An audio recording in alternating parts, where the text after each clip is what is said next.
Chiamatemi un chiave, chiamatemi a fapendo, ma si facciano pirata ne colò veramente.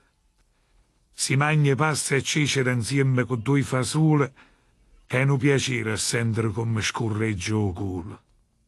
Saranno brutto vizi, ma chi è che non lo tiene? Anzi, io più fesse l'uomo che le case lo mantiene. Vi sfida a contraddirmele che se non fa rumore, vi fa piacere sentire o pupurillato.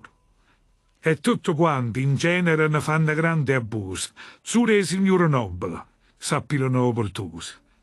Se uno, per esempio, tiene rure i panzi, facendo quattro perite, fornisce ogni lagnanza. Appena pure scarrete ti passa tutto il male. E poi, se con un pirete, o pisi in un quintale.